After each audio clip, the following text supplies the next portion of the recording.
that is helping Hemet grow stronger. In the past several years, we have focused on fixing our finances, improving public safety, repairing roads, and investing in our neighborhoods and local economy. Because of this focus, we have achieved a record budget reserve, the highest number of police officers in 15 years, completed major street repairs with more underway, and are advancing exciting community projects moving forward. All of these efforts take time, attention. Jackie, I'm going to interrupt you for a moment. Would you please put your signs down? You are blocking the speaker. Thank you very much. Please go ahead. Thank you. All of these efforts take time, attention, and staff capacity to manage well. I'm very proud of these accomplishments, and I want to see this progress continue. A large annexation review is a major undertaking. It requires very detailed studies, financial analysis, planning work, and coordination with the county. If we take this on right now, it will pull staff away from the projects that are already in progress and that our community depends on. This shift could slow down or interrupt the progress we've worked so hard to build. I want to make sure residents are included in the conversation and ensure that the process supports, not distracts from our long-term goals. I am proposing forming a citizen review committee made up of 4 residents from the city, 4 from the proposed annexation area, and a retired judge to serve as a neutral chair. This group would carefully study the Hemet United Plan for Services and confirm whether the promised services and revenues are realistic. While this is a fair approach, it would still require a lot of time from staff and will impact our ability to deliver strategic plan initiatives. In closing today, my goal is simple: to protect the progress of our community, of what we have made thus far, and to make sure any future annexation is done in a thoughtful, transparent, and well-planned way. I want all concerned to be involved and for the public to know the process and any updates we have. I appreciate the community's engagement, and I welcome continued conversation about the right path forward. And I thank all of you for coming to our meetings and voicing your concerns, and we hear you, and we want you to be involved. So at this time, I would just like to hear what my council members have to say, if they would like to pipe in. And I would like to have a citizen review committee that includes the annexation side, the don't annex side, and our impartial judge. So thank you. Thank you for your presentation. Council, do you have any questions or clarifications before we go to public comment? I'm going to defer. I'm always the first one, and I think I'll defer to someone else first. You think it's funny? Comment now? Or go, Tom. Well, I understand where you're coming from, Mayor, but I mean, if we don't have progress, we don't have growth, and what's that? All right, you got it. How about this? Is this better? All right, good. Listen up. I am pro-annexation because we need growth in this city. We need to grow. We need to get business in. And I'm a businessman. I believe in business. Menifee right now has annexed Romo land. They're out annexing more county property. They're growing. They don't have the problems we have. If we stay small, we get everything that the county has to throw at us, including homeless.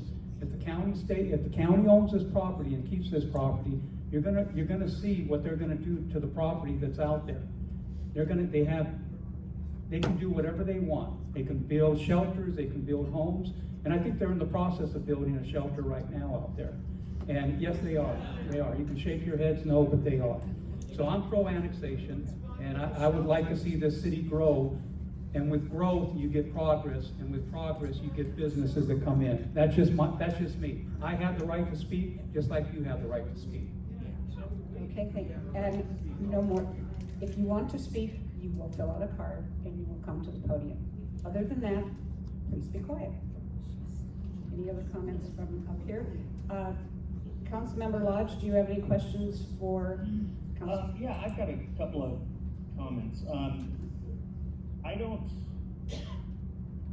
see this as being closed-ended with just the review committee. I see 6 months down the road us having more problems. So I cannot agree with this as it is written at this point. Okay, thank you. And with that, we're going to go, please hold your applause for we're going to put up with that tonight. This is going to be an orderly meeting. We will open this for public comment. City Clerk? Thank you, Mayor. We'll start with this. We have many speakers tonight, so if you can line up at least the first three, because we have several deep. So I'm going to start off with the first speaker, Roxanne Partita, followed by Carl Baker, followed by Matt McPherson. It's okay. You have 3 minutes to speak. Roxanne Partita.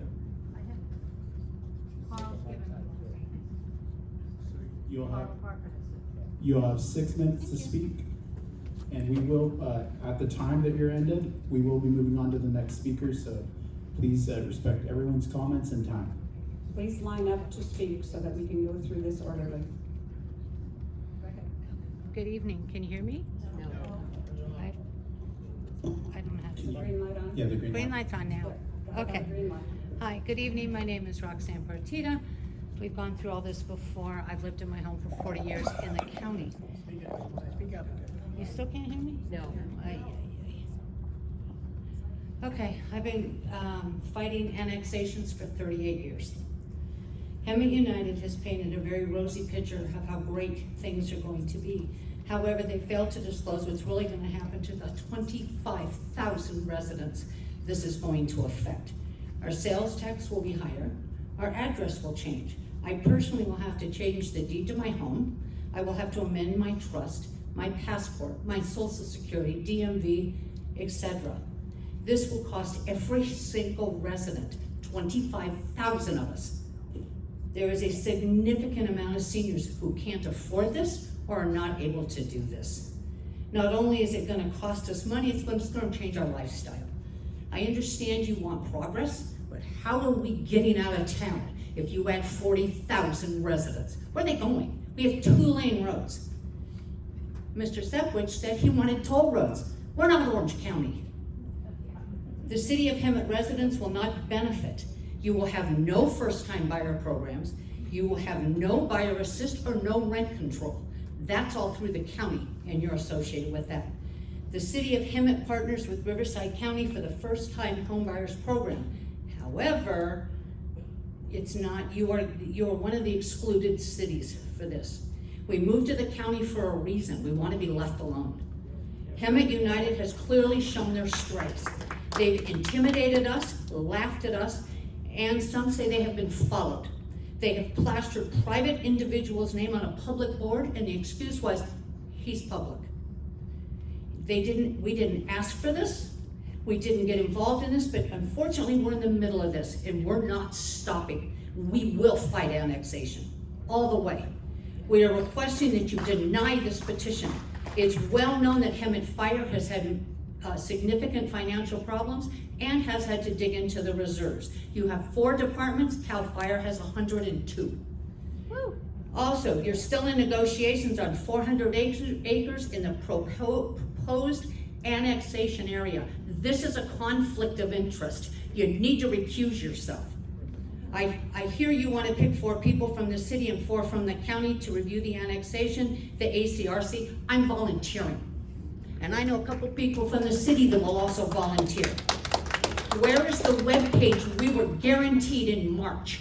Where is it? Where's the question and answers on your webpage? It's not there. I don't think the board has been listening. I think most of you have already made up your mind. But you need to take into consideration the greed and power that you're wanting and how it's going to affect 25,000 people. Your actions have consequences. We're voters. I'm asking that you deny this petition. You need to clean up your own backyard before you try to regulate ours. Be real careful. My mother always said, be very careful who you do business with. Thank you.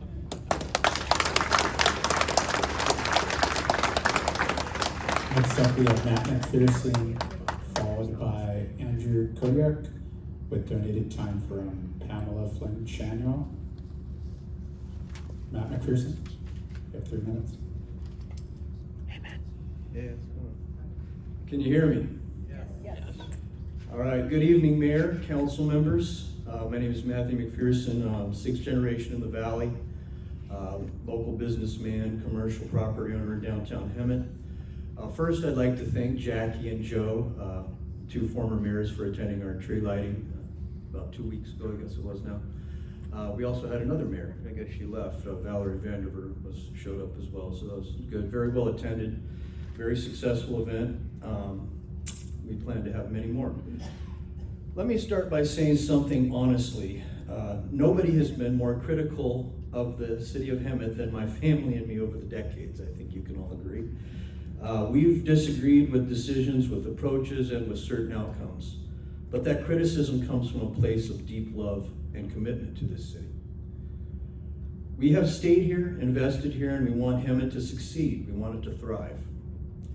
That's exactly why I support moving forward with the Hemet United annexation. Annexation has been discussed for over 50 years. This current effort has already been in process for 5 years, and according to LAFCO, will take another 5 to complete. Government does not happen overnight, and stopping the process now would waste time, tax dollars, and the democratic effort that residents, LAFCO, the registrar, and this city have already put in. Why not let democracy play out? From a commercial real estate perspective, people always ask me, forever on social media, since I've been on social media, why can't we get a Costco? Why can't we get a Trader Joe's? Why can't we get a Kohl's? Well, they have these companies have 2 metrics they use. The primary factor is college degrees per capita. Number 2 is median household income. Hemet's median income is around $49,000. The median income in this county area proposed for annexation is close to $100,000. If we annex these areas, Hemet's overall median income rises significantly, making the city far more attractive to the retailers everybody's begged for years. Second, annexation expands the pool of experienced and educated residents, the accountants, engineers, teachers, attorneys, and business owners. This strengthens democracy, increases civic leadership. You have a much wider pool, much more educated. Nothing against current council, you guys are very smart, just saying. Most of the educated people live in the county. You know, it would change the whole pool, the whole dynamic. Well, the attorneys, the accountants, the people that make 6 figures. I'm not trying to draw lines here. Third, annexation gives Hemet local control over land use decisions currently made by the county. Hemet should decide what facilities are appropriate near our neighborhoods. Right now, Joe's right. They are planning on putting that structure in, and there's nothing you can do to stop it. Regarding concerns about roads and growth, Ms. Partita, I believe, yes, okay. Growth is already coming in from Winchester to the west. It's coming in from the Citrus development to the east. Infrastructure improvements are these infrastructure improvements are decade-long regional projects.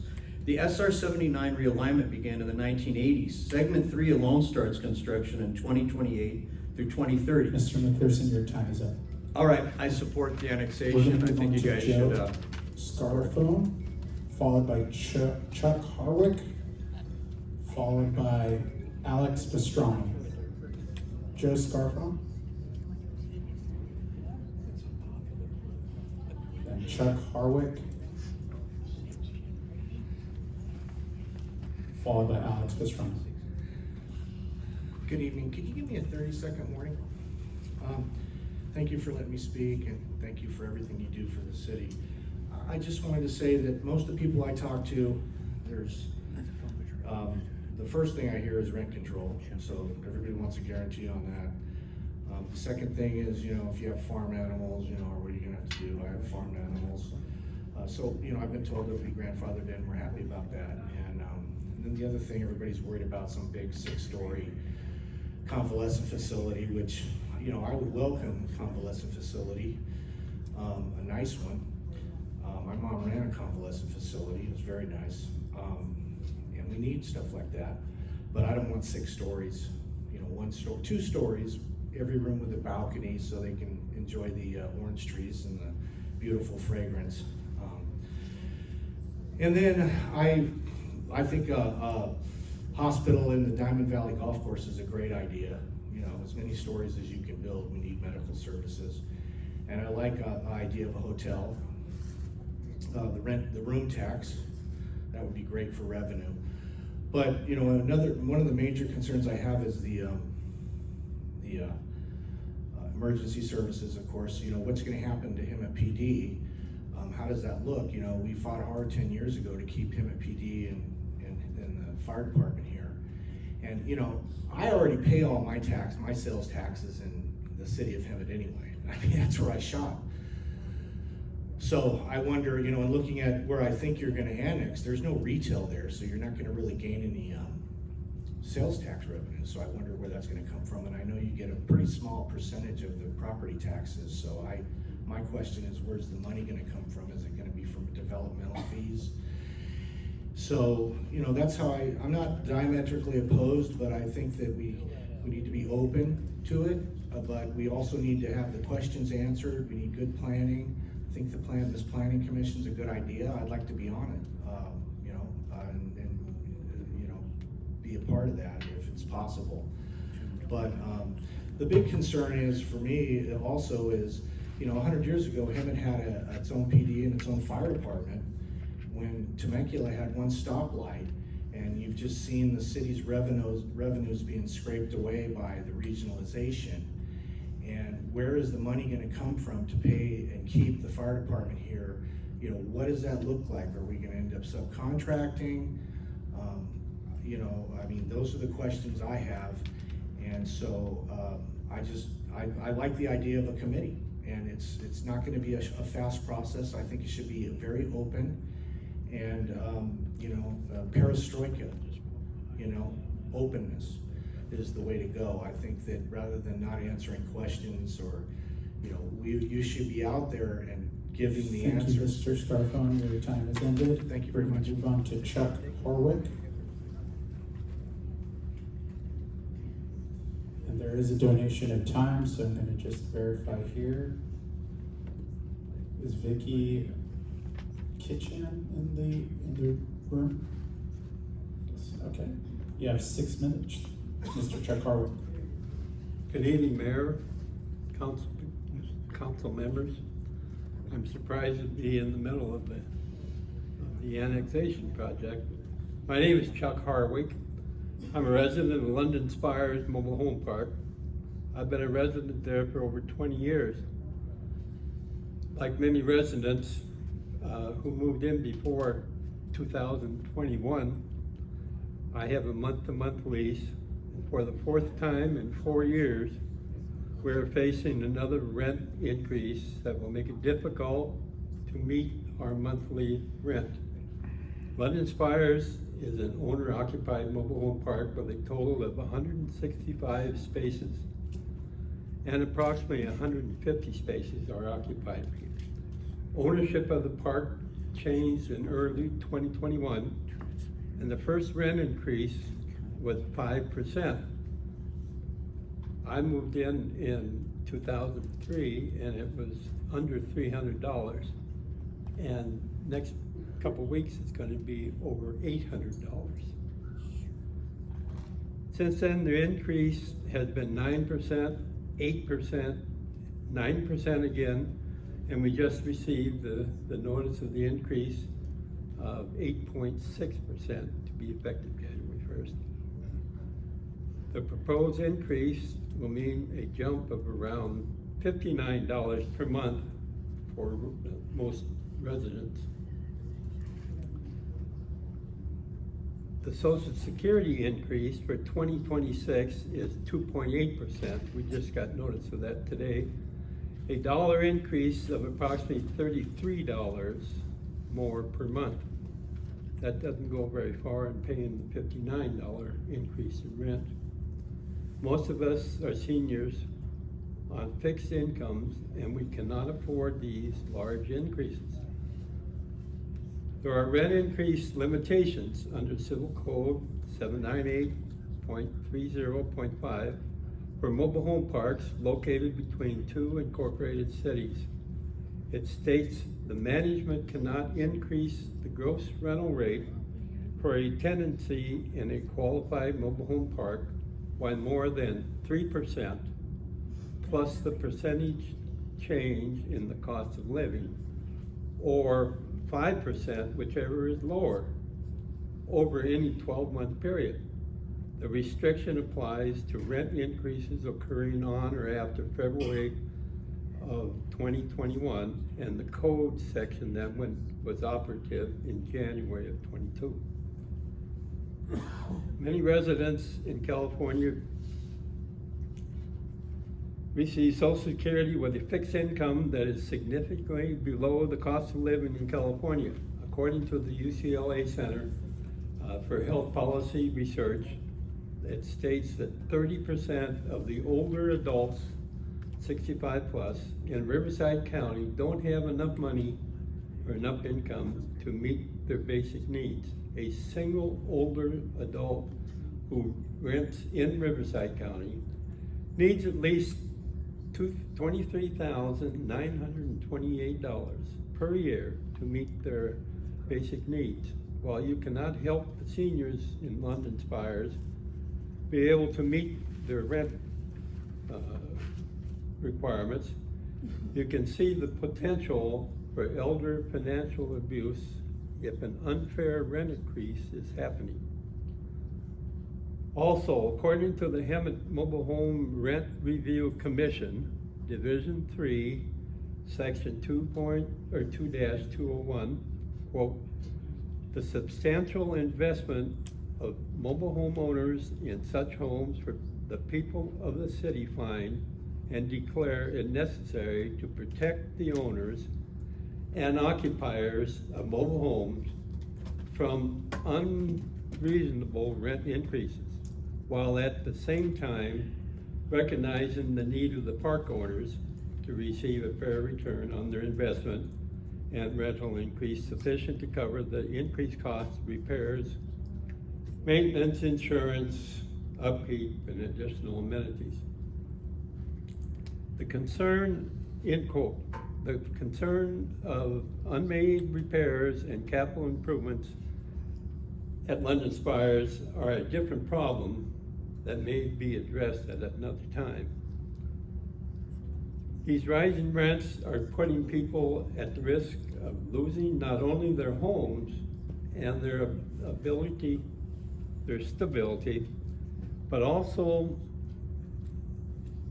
their sense of community that is vitally important for seniors. They have a need to be connected more than ever at the point in their lives, at this point in their lives. Many are without families, and even though they own their own home, have nowhere to go if they cannot pay the rent and are unable to afford to move out. I am respectfully asking this council to refer this matter to the city's rent commission for investigation to determine if rent increase is over the lawful limit. We love our community and we just want to be able to stay in our homes. Thank you for your time and for helping protect. Thank you, Mr. Chuck Harwick. Your comments have ended. We're going to move on to Alex Pastrana. Monet, would you get with this gentleman and give him your business card? And talk to him about the process that has to be gone through for the Rent Review Commission. Thank you. Mayor, all of this moving around, that was very disrespectful to that man. I was having a hard time focusing on what he was saying because everyone is working and playing like gerbils out there. Sit down and listen to this person that had some valid point that I missed totally. Ma'am, some of us work for a living and we have to go to So do work I. tomorrow, So okay? do I. And they have to leave. And I can't Okay, hear. let's stop this. Next speaker, we're gonna cut it off completely. Alex Pastrana, followed by Roy Michael, followed by Kathy Ansha. We're going to ask the audience to please stay quiet at this time. We are listening to their speaker, Alex Pastrano.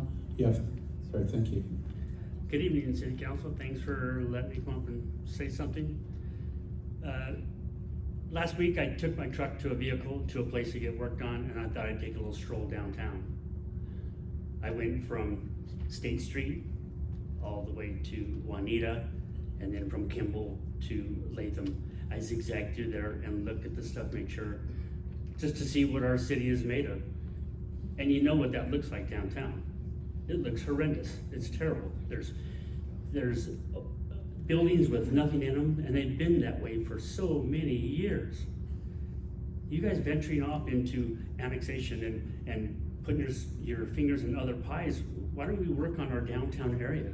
There's some really nice downtown areas. I've been in Redlands, they have a really nice downtown area. West Covina, they've got and it's an older area, and it's preserved, and there's things to do down there. And we need to be attractive to these business people that everyone's talking about, you know? You just said how stable that the city council is right now, monetarily, and the things that you're doing, the projects, the improvements. So let's work on this downtown area and make our downtown beautiful. This is the heart of Hemet. This is where we're at. And it'd be nice if the people would come to downtown. We're not gonna bring people from out of town. This is for us. We need to focus on Hemet and what we're made of and where we started from in our downtown area. And I wish you guys would just focus on that and not venture out into other things. I know progress should happen, and I know also that it's inevitable that it's also gonna happen, but I'd really like to see something downtown happen. I mean, I know I see little things that you guys are doing, the food trucks and things like that, and I appreciate. I went down there in the Eco Brew Coffee Crew. That place is great. People go have some coffee in that place, and it's a nice place, and it's right downtown. There's seats outside, and it's things that we need. People like that are the kind of things that we need to attract not just us, but maybe other people can come downtown. The theater, that guy's done a great job of bringing venues every couple of weeks, you know what I mean? And he's bringing people from out of town. But I really like you guys to focus on our downtown. I love Hemet, and I would like this place to thrive. So, thank you.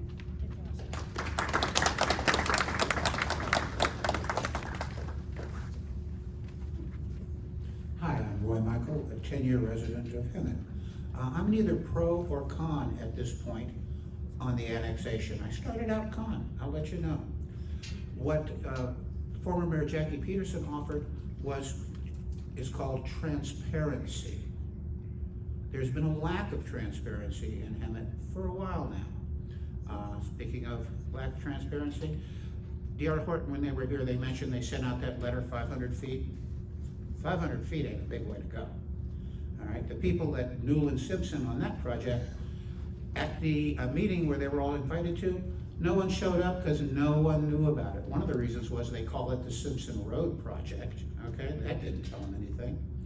I'm currently fighting the Hemet Logistics West project, which is a warehouse that's wanting to be built 5 feet from my back door, my bedroom door. The only reason I found about it, because they did the perk test right behind my house. I actually talked with the engineer. He told me, hey, you know, it didn't pass. And I said, good, they can't build this. And he said, oh no, developers can do anything they want. Lack of transparency. We had this room filled. We kept the planning commission 2 hours later than they've ever gotten out of there because we had so many people get involved. Transparency is in the best interest of Hemet. I am pro Hemet. I love this town. I've been here 10 years. I've seen great improvement from these people right here. They did a lot of it. Is annexation right for everybody? Nothing is right for everybody. Is it gonna hurt people? I don't think it's gonna hurt people, but I think it's gonna make things a little bit more expensive. Now the big question is, the committee that they're talking about forming, they get a chance to see everything. It's like Jackie had said, there's a lot of misinformation out here. I've been watching this one and reading about it for the last 3-4 months now, and I've attended some of the meetings and all the things like that. You need transparency. You will have the opportunity to stand at this microphone and speak your piece Please use facts, not feelings. Feelings don't get anywhere in here. Facts get in here. Through this committee, we'll be able to see the facts that have been argued over by people that live in the area that's going to be annexed. Applaud transparency. We need to make sure we know that it will cover the cost of 114 miles of new roads at $1 million a mile. I'd like to see a 5-year and a 10-year projection on what it's going to cost us if we did that. That's one of the factors of making the decision. The cost of services, the police, the fire, very importantly, the city clerk's office. They're buried right now. We need more people there, okay? There's a lot of pros, there's a lot of cons. I heard about Matthew McPherson talking about the demographics. Demographics is what brings businesses in. You add a bunch of... Michael, your time is up. I have 6 minutes. I'm sorry, 9 minutes. You got 3 of them there. Who were your other donated time speakers? I don't remember their names. I've met them in here. Kathy, is it Kathy Amschel? Yeah.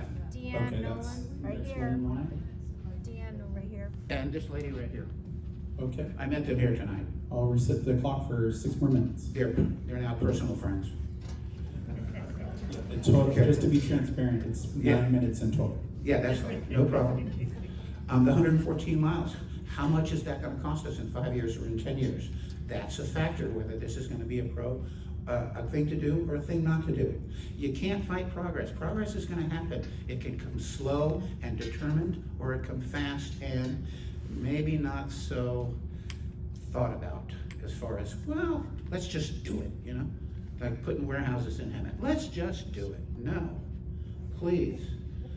Demographics is very important. D.R. Horton was talking about all those people that are buying those houses, their 6-figure incomes are 48 or 49. I thought it was 53, but he says 48, 49, 53,000 a year. That brings in people. You want a Costco?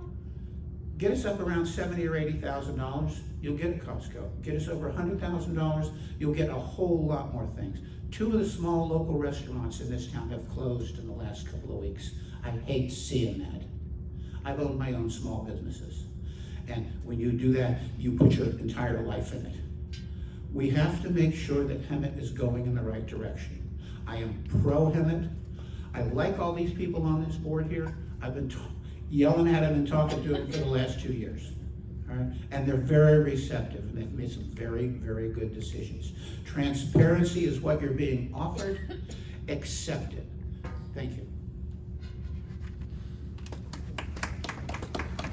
We're moving on to Debbie Willis. Debbie Willis. Brenda Willis.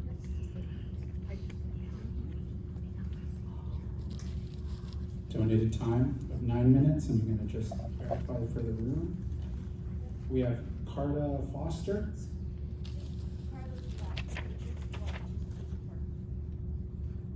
Is Carter present in the room? Julie Parker's in the room. Carta is no longer in the room, so we're not going to count that time. Julie Parker. And then that's a total of 6 minutes. Thank you. Good evening. Let's just get right to it. Not today. No annexation.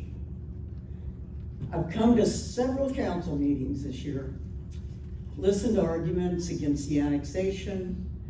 I've talked to people that are pro-annex, and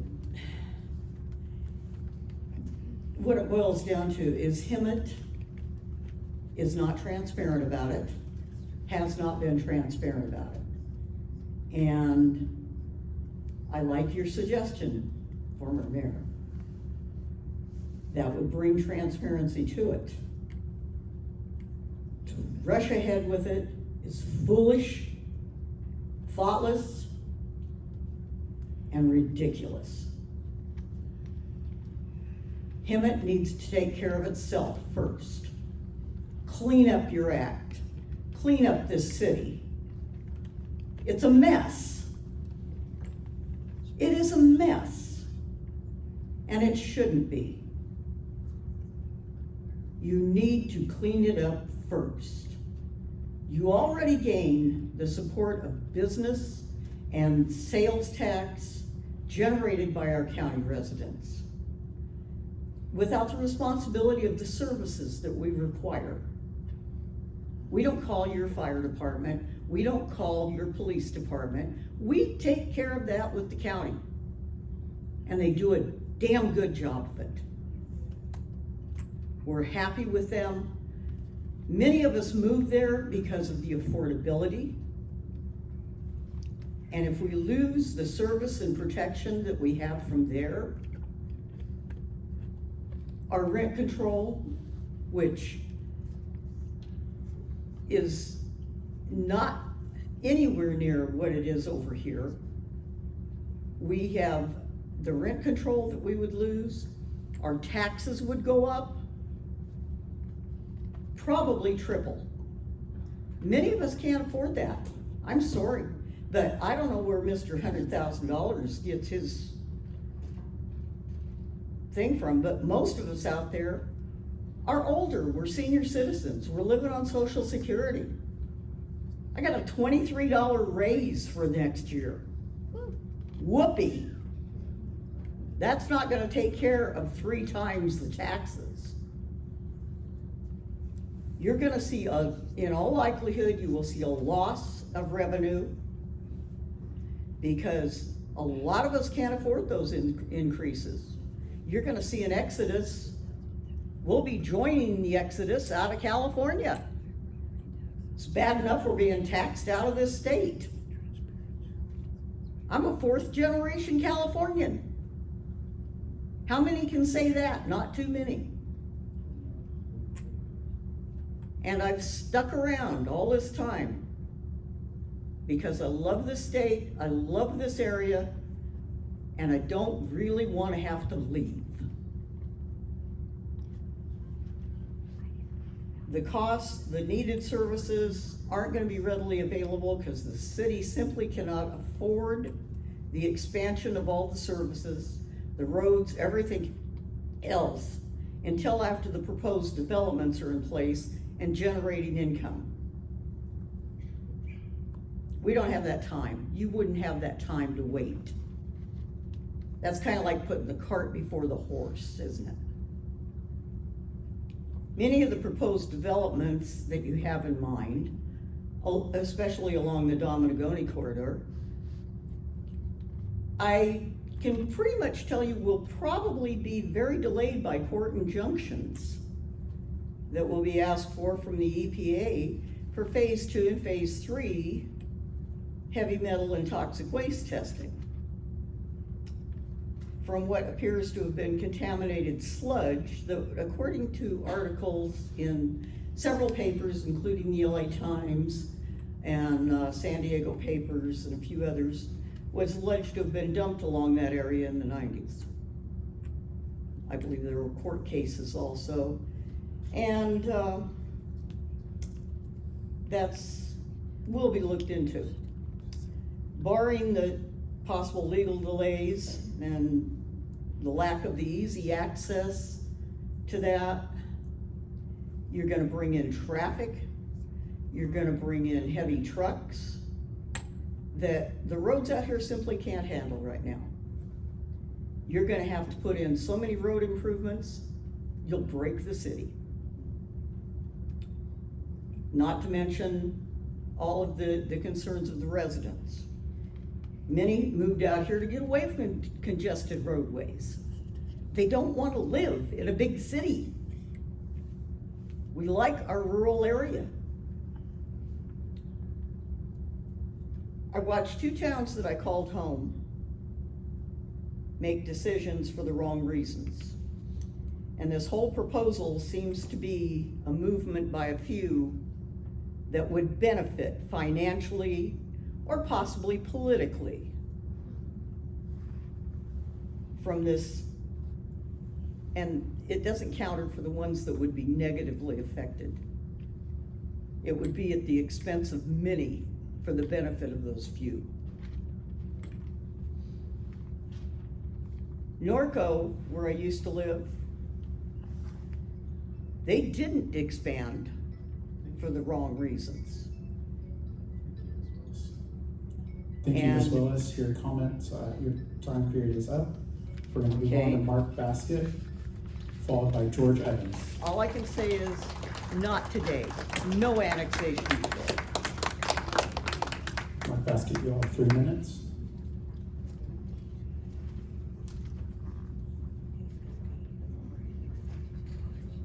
Followed by George Evans, followed by Bea or Bella. Do I start now? Start. Okay. I'm gonna do the headline first since I've only got 3 minutes. I'm not willing to throw 40,000 people under the bus for better shopping.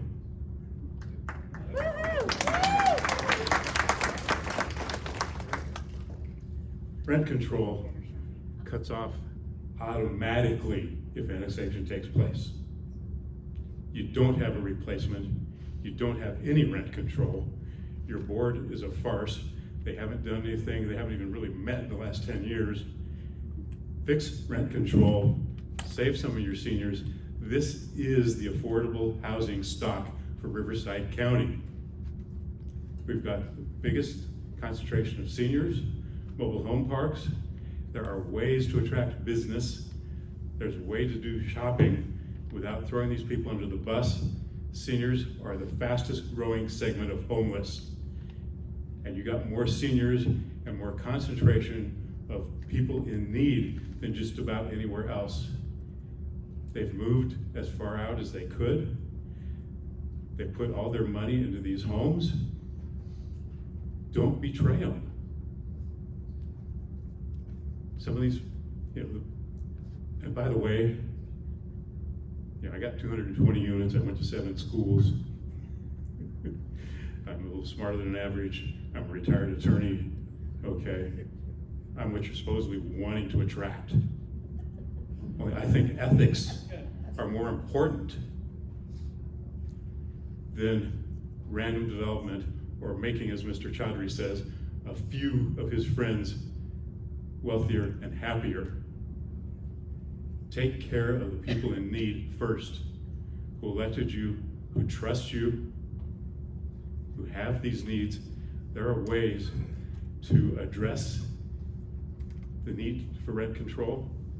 There's also a need to look at the City Gate report, that 98 pages that you paid $98,000 plus a lot of city time. They said you need 3 years to become sustainable as you are, not with 40,000 more people. I think Jackie was thoughtful, almost brilliant. Transparency is the number one thing you're hearing. That has not been happening.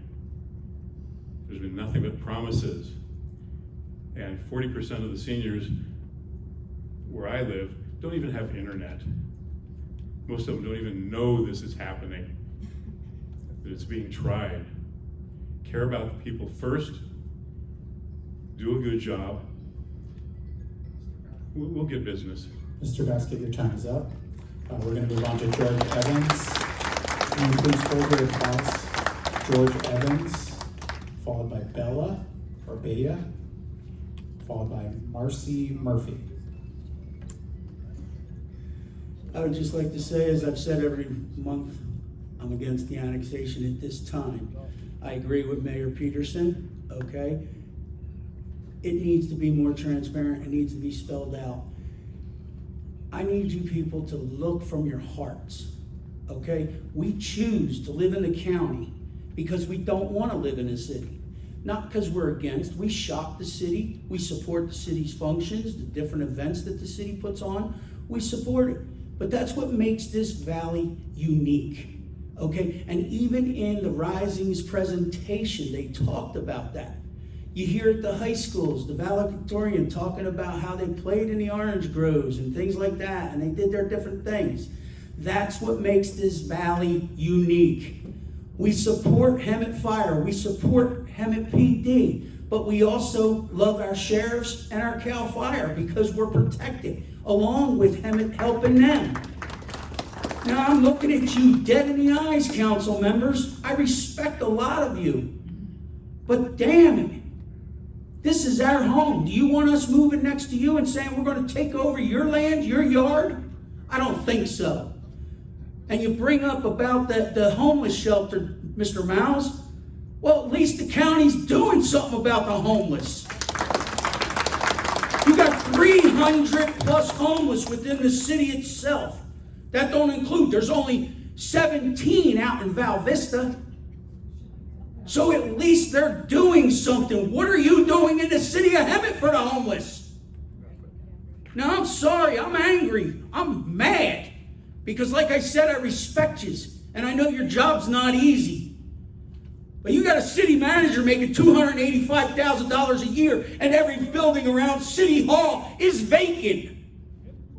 Clean up your backyard before you even consider coming in and wanting us to adopt your ordinances. We don't want it.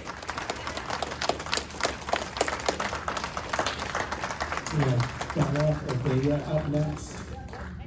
And we do have donated time, so I need to verify those folks in the room. Debbie Hundley.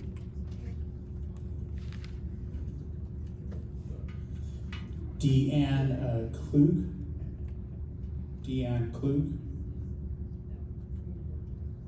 Donated time. Is Deanne Klug present in the room? Yes. Is Terry Michaels? You raising your hand in the back, Michaels? Mr. Michaels. Terry Michaels, are they present? Ted Petrich? Okay, you will have 12 minutes. All right, good evening, Mayor, City Council, staff. Okay, good evening. I am a little bit, I had something planned out, but coming here now I'm a bit confused because of the recommended actions that were listed in the staff report. And obviously the first one apparently disappeared. So I'm just gonna make a little edit to this as well, in which on the staff report, page 2, it says, including the restoration of the Hemet Theater. Let's be clear, it's not a restoration, it's redevelopment. It is development, moving from 400 to 1,000 seats. So let's be transparent in talking about transparency. And also, I know that about the education level, let me just explain. I'm a resident of the city of Hemet. I have, I don't know, maybe I've lost count, 2, 3, 4 degrees, masters. I stand here educated. I'm offended that this is being used, that we need the county's education and income levels in order to be of something in this city. And if that is the case, then you all have some reflection to do as to why your city constituents are not at the level of the county of what's being expected. Rather than taking from the county, in which they're doing just fine. You can see from this room, they're fine. They want to be where they're at. Work with the people that's in here, that's in the city, to get to the place that you're trying to take from the county. So beyond all that, and the fear mongering needs to stop about the citrus and about the developments.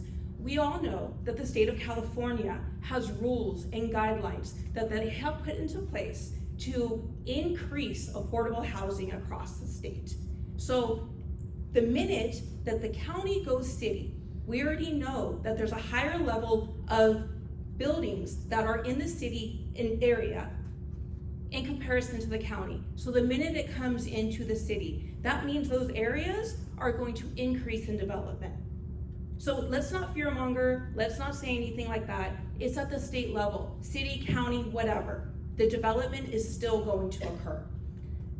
So with that being said, also about the website and transparency, if we're talking about transparency, the website's not accurate on the City of Hemet's Facebook page or website page. It's not accurate. You're telling people to go to a website that does not have accurate information. There's 2 maps. Which ones are we going off of? Leads me to, when the plan of service comes into place, which map are we going off of? Is the plan of service going to be accurate for the area that's trying to be annexed? You want the residents to be informed. You have a responsibility to ensure that there is accurate information for them to be informed, to make an informed decision. Next, records requests. I'm currently now on 2 separate records requests, with extensions about, I think, maybe 4 to 5 at this time, when technically there should have only been 1 extension past the 10 days, to be 14 days. Now, that has been 4 additional ones for 14 days each. So the city wants to take in the county area, but they can't even ensure that city responsibilities are done in a timely manner for their city residents. Just want to let that sit still. On top of that, one of these records requests, it's not even that difficult to really do. So a lot of these records requests are for annexation, which you ultimately could just screen, basically redact the information and put it out there. But it's becoming very clear that it can't be done that easily, because there is so much that has occurred behind the scenes that needs to be thoroughly teased out for scheduled meetings at the petitioner's residence before this annexation came onto the agenda. So I'm asking for the city of Hemet to ensure that every public records request that has been requested in regards to the annexation is provided in a timely manner. When we talk about transparency, this table before me, this is where transparency begins. There has been so much that has happened behind closed doors that you are not communicating. We have to find it out. Even in a comment today from one of the county residents, they specifically said, 2 city residents were at a pro-annexation private meeting, but nothing was said. You want us to believe that? Not believing it. Because there has been no open communication. Now, looking forward, moving, if this goes to a committee, and given the ongoing concerns about what I've just spoken about, trust, transparency, questions I have that I would love at some point to be answered. Oversight. What oversight will exist over the committee's oversight? Because as we clearly know, there has been a lot of communication in the background, a lot of meetings in the background with the petitioners. So there needs to be an oversight over who may be assigned to be overseeing this committee. After the 9 months of concerns about the lack of neutrality, especially with all these different meetings happening, it needs to be clear who's going to be overseeing this committee. What safeguards will ensure the committee is not composed of the same dominant voices who have repeatedly appeared across various nonprofits in this valley, including hands involved in various assets. Hemet Theater, 40 acres on Simpson Park. Why is it that the Hemet United petitioners have their hands in every asset in this valley? And now they want the unincorporated area? No. We need balanced, unbiased representation. What are you all going to do to ensure that, so that there is more dialogue and open-mindedness? Until we build trust, everything else is just lip service. Recruitment. Who will be in charge of the recruitment process again, and what criteria will be used to select those committee members? Transparency. What information will the committee receive? Will they have access to all communication?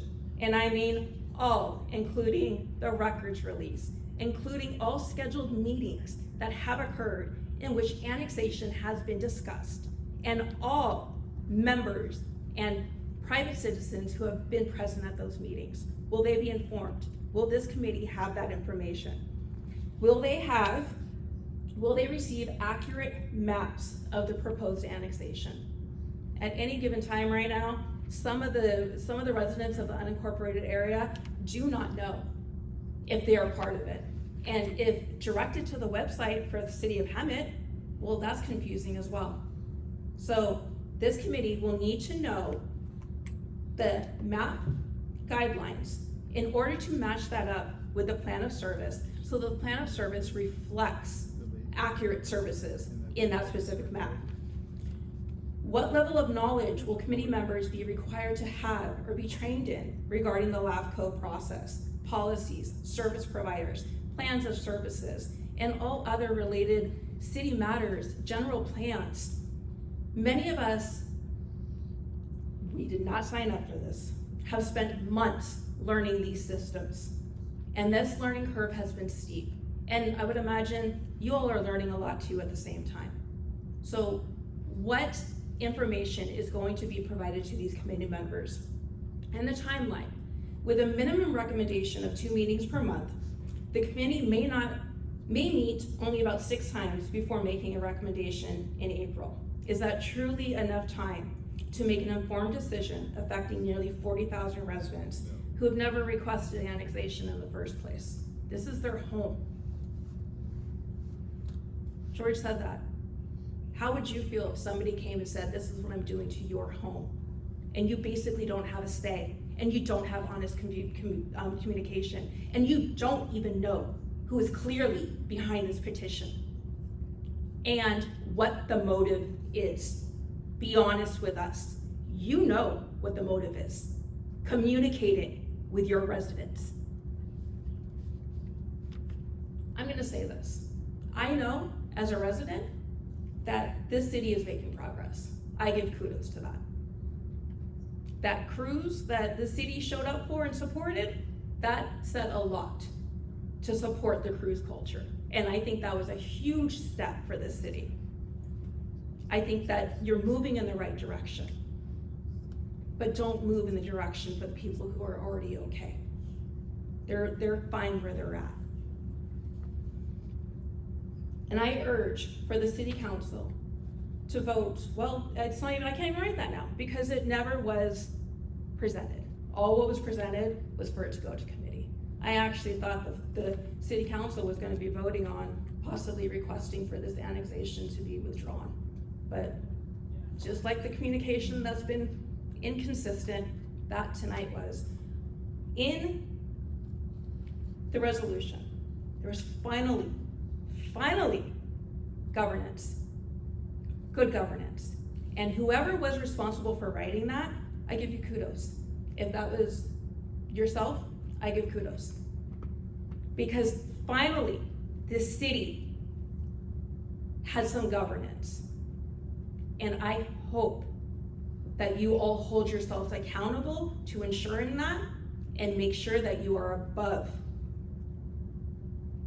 and not embedded. Thank you. Marcy Murphy, followed by Jenny Hess, followed by Connie Coronado. Marcy Murphy, you have 6 minutes, and I do have to verify, is Gatsby Hyde here present? Patsy. Patsy, excuse me. All right, perfect, 6 minutes, and your time starts now. In my opinion, an annexation citizen review committee is a waste of time. This review committee should have been formed when the words annexation were first spoken in the city hall many years ago. In the 9 months I've been researching the annexation, I have more questions than answers from both the city and the petitioner. The top of the list is finances. Well, the city of Hemet has money in reserves, well over the state's recommended 16%, which is great. That money was gathered from and for the residents of Hemet. The money should be used to fix Hemet first. Here are a few of my questions. What is the current independently verified total amount of deferred maintenance liability for the existing road network? How will the $3 million annual maintenance cost for the 124 miles of annexed roads be funded without diverting resources from the city's current maintenance needs? The preliminary surplus is narrow, $3 million from what I've seen. What is the plan to cover costs if new, unforeseen capital improvements or service demands, like a new fire station, arise in the annexed area within the first 5 years? Can the city provide a detailed line item budget showing how the cost of new police officers and new fire personnel and other staff is covered by the transferred property tax revenue without impacting Hemet's existing public safety budget? Considering the current issues, the city staffing, specifically the planning and building departments, which is in the City Gate report, what hiring and planning and funding mechanisms are in place to ensure that the increased workload from the annexed area does not lead to longer permit and public record wait times for all residents? How will the city ensure that the annexed residents receive an equal or enhanced level of service for the police and fire protection as required by LAFCO, given that the county currently utilizes sheriff and CAL FIRE services the city does not directly provide? Will the city commit to maintaining a specific response time standard for police and fire in the annexed areas? And how does that compare to the current sheriff and CAL FIRE response times? And how will this be achieved? What about the immediate and mandatory burdens the city of Hemet will place on residents with 5-digit addresses? What specific plan is in place to mitigate the displacement of low-income renters when county rent control protections are removed upon annexation? What city department will be responsible for tracking and reporting on resident displacement rates? Will residents have to rehome or abandon their animals? Can petitioners provide a clear official side-by-side comparison of the mandatory city codes versus county codes regarding RV storage and animal limits and estimate the average compliance cost for the typical county homeowner? Will the city establish a temporary variance or amnesty period for county residents whose homes or outbuildings have immediately become non-compliant with the city zoning or permitting rules upon annexation? How much will the city charge county residents? What if they can't afford those changes? How will you change the county zones? You have a zone plan. How will that change with the county properties? What is the guaranteed fee structure for trash pickup under the city's contractor, CR&R, for the newly annexed residents, and how does this compare to our current county costs? Since the city currently struggles with trash cleanup, we heard that earlier, and we see pictures, how will they ensure trash is cleaned up in the proposed annexation areas?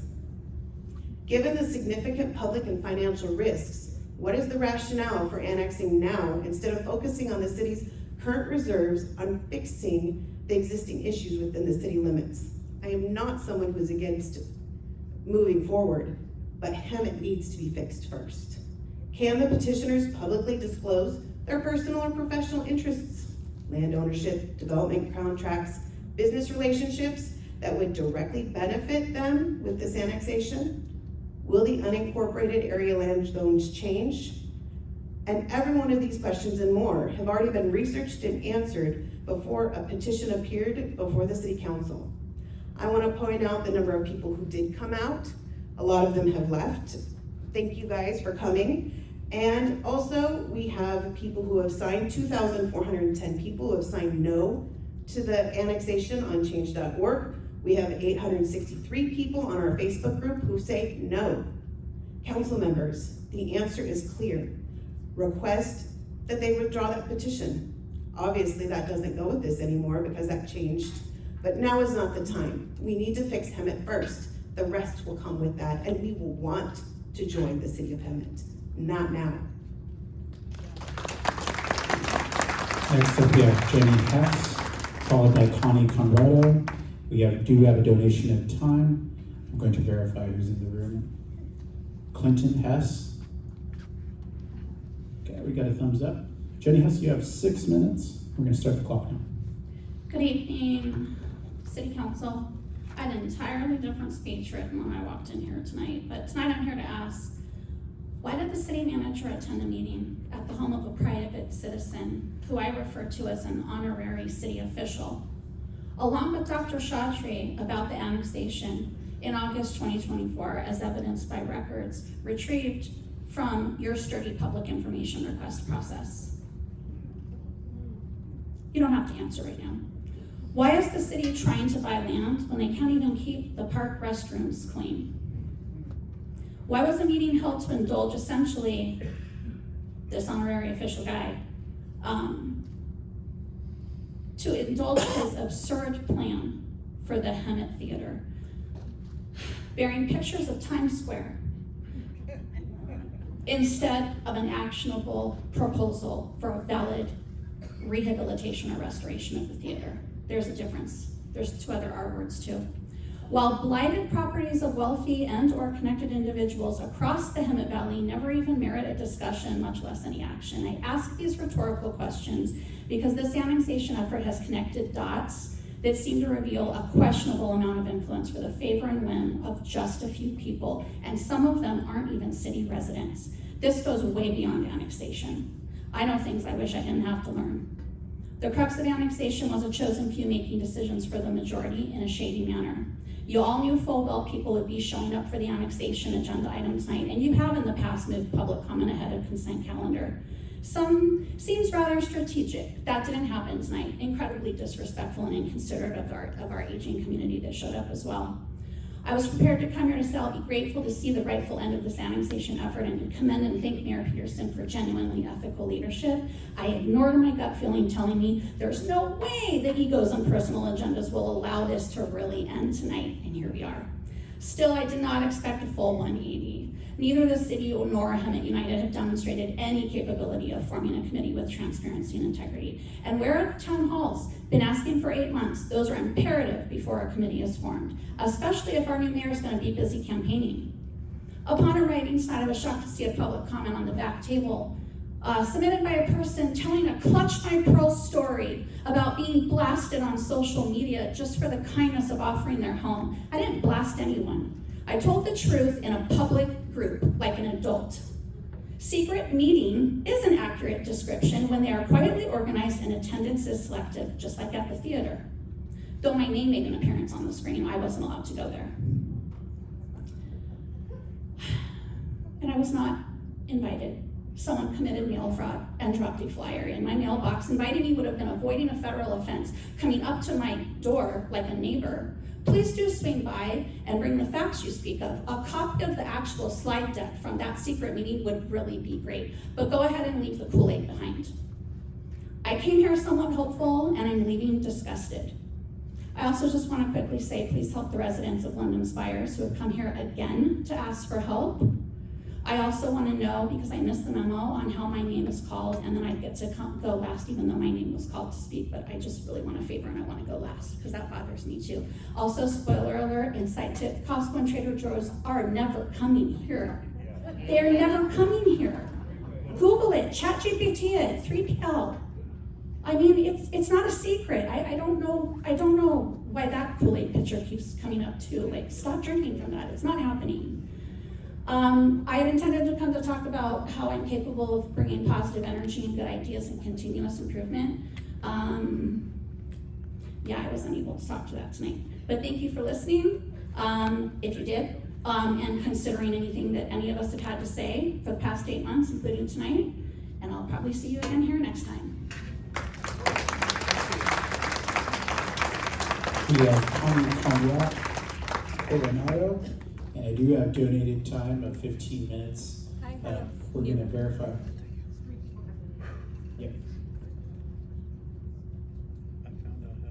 Okay, we'll start off with Kathy Dunn. Can you raise your hand? Thank you, Kathy. Robert Monroe. Jessica Monroe. And I'm going to go through Casey Clogg. Okay, that's 15 minutes. Just to start out, what I'm about to say is based on the staff report that is on the agenda and based upon Mayor Peterson being Mayor Peterson at the time. So when I say mayor, I am referring to Mayor Peterson instead of trying to dance through what I'm saying. Sorry, Mayor Krupa. And congratulations to the both of you. My name is Connie Coronado, and I live in the unincorporated area that the annexation petition is targeting. For the last 9 months, I have been forced to participate in a process that has been anything but transparent, anything but straightforward, and frankly, anything but respectful to the people whose properties and lives will be affected. First, I want to say thank you to Mayor Peterson. It took 9 months, but finally someone is responding to the community and giving this issue the serious attention it deserves, even if that response is through a staff report. Many of us in the community have spent the last 9 months presenting facts, data, concerns, and evidence about the impact of this forced annexation petition. Thank you, Mayor, for hearing us and for taking leadership when this process has desperately needed it. I am here tonight with a very direct message. I am asking the entire council to stand with the mayor. I strongly support the mayor's recommendation to request withdrawal of the annexation petition. I urge this entire council to join her. I am also asking the entire council to decline a plan of service and do not create an annexation citizen review committee. For 9 months, residents like me have had to become detectives, researchers, sleuths, just to find out basic information we should have been told up front, instead of resorting to public records and sources who wish to remain anonymous because of retribution. Somehow, we've been caught in the middle of a process that has been handled with no transparency and no communication. The level of secrecy and lack of transparency has been unacceptable. The city manager has not provided clear, timely communication nor town halls for the community. We were promised those, by the way. An annexation community webpage was added to the city website in August, only after being called out via emails, online posts, and from this very podium. Hemet United petitioners have refused to answer basic questions about their plan. Well, they have, but only to the select few. Opponents of the annexation have been mocked, ridiculed, slandered, and intimidated. Petitioners have made statements on camera as if they speak for the city. Promises about rent control, services, grandfathering in ordinances, and much more that they have no authority to make. And the city council as a whole has allowed this process to move forward without demanding full transparency, full documentation, or outreach to the people whose lives and property will be directly affected. This is not how communities are brought together. This is how communities are blindsided and separated. We, the people being annexed, have been the last to receive information, the last to be spoken to, and the first to be ignored. That is unacceptable. And now on top of all of that, we're being told that we may have to wait months while a brand new committee is formed to review a plan of service that the city is not even required to accept. This is not transparency, this is not accountability, and it's certainly not responsible use of taxpayer time or money. Serious unanswered questions remain, and they matter. Here's a short list. The original petitioner, Mr. Garrison, passed away in January. No one has clearly stated who the new legal proponent is. It is assumed Hemet Rising, also calling themselves Hemet United, or Andrew Kotyak himself, possibly. But who really knows? Because there's no advisory board but who really knows, because there is an advisory board consisting of Andrew Kotyak, Debbie Green, Sean Murphy, Lori Van Arsdale, and Bruce Wallace. Then there is the letter emailed directly to the city manager, Mark Presswich, from Dr. Chaudhry, spearheading the annexation and a plan of service. So who is the petitioner legally? The signatures of the said petition were gathered and certified 3 years ago, almost 4 now. Has anyone verified the validity? Has anyone confirmed those residents still live here or still support the annexation? The county executive office sent a letter expressing concerns and requesting discussion before you moved forward back in March. And that letter was ignored and not even read into the record. These are not minor details. These are foundational issues of legality, legitimacy, and public trust. As I have said to you before, I was told by law enforcement sources that a private investigator was hired to follow me and investigate me. While some may not believe it to be so because the sources have chosen to remain anonymous for fear of retribution. Sorry, my mouth's a little dry. If even the possibility exists that a community member, someone who's simply participating in public comment, asking for transparency and questioning this annexation might have been surveyed or targeted, that is deeply concerning. It raises questions about intimidation, ethics, the tone of this process, and the lengths some may go to push this annexation forward. I should not have to feel unsafe for asking questions or speaking publicly about this annexation. No one should. The city is not ready for this annexation, and the mayor's report proves it. In her report, she makes it unmistakably clear this annexation attempt is not aligned with Hemet's strategic timing or resources. The report states that processing this petition would require a substantial, unscheduled workload that would immediately disrupt ongoing city priorities, and also stating the administrative weight of a large annexation effort creates risk of strategic dilution, forcing a reallocation of the very staff and financial resources that are currently driving the city's progress. I mean, I do have to ask, you said you're changing your mind. You wrote that.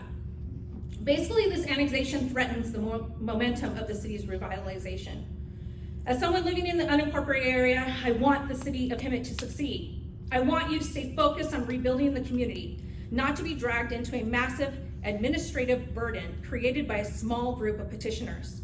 This annexation is not being initiated by the city. It is being forced onto the city, and is being forced onto us, the residents of the county. The idea of forming the Annexation Citizen Review Committee, while well-intentioned, is ultimately a wasteful use of public resources and a distraction. Let me be blunt. The proposed committee is unnecessary and wasteful. It shifts responsibility away from you, the elected officials. It consumes months of staff time. And the report says you do not have that time or that staff to do so. It gives Hemet United more time and more legitimacy than they deserve. It confuses the public and delays the outcome. If the council knows this annexation should not proceed, and the report shows exactly why it shouldn't, then forming a committee is not leadership, it is avoidance. It shifts accountability away from the city council. The people who should make this decision are sitting right here tonight. Not a committee, not a panel of appointees, not a retired judge, you. You made this your responsibility in March when you moved this forward. Let me say this plainly, because the community deserves to hear it publicly from someone. LAFCO's policy is clear. The city of Hemet does not have to agree to look over or sign a plan of service. If the city declines one, the application cannot move forward. The city has no obligation, none whatsoever, to sign over any plan of service and to have it be sent over to LAFCO. No committee is required, no extended process is required, no public funds need to be spent chasing something the city is not prepared to do. This is not complicated. This does not require months of meetings. The cleanest, most transparent, most fiscally responsible decision is to decline a plan of service this evening. That ends it. Forming a committee sends the message, we don't want to make this decision ourselves. That is not leadership. It places months of unnecessary work on an already overburdened city staff. That is not fair to the staff. It's not fair to your city residents, and it's not fair to the county residents being dragged along for the ride. After 9 months of unclear communication and selective transparency from Hemet United, the last thing the city should do is give them additional time and public resources to legitimize a petition that was flawed from the start. Council members, you have a choice tonight. Sorry, I'm out of breath, my mouth is dry. You have a choice tonight. You can choose responsible governance, you can choose to end a process that has gone on far too long, or you can choose to drag this out, burden your staff, confuse the public, and reward a petitioner who has not demonstrated transparency. The choice is simple. Request a withdrawal of the petition, decline a plan of service, reject the Annexation Citizen Review Committee. It's all about saying, not like this, not now, and not in a way that undermines trust, transparency, and the city's priorities. Thank you.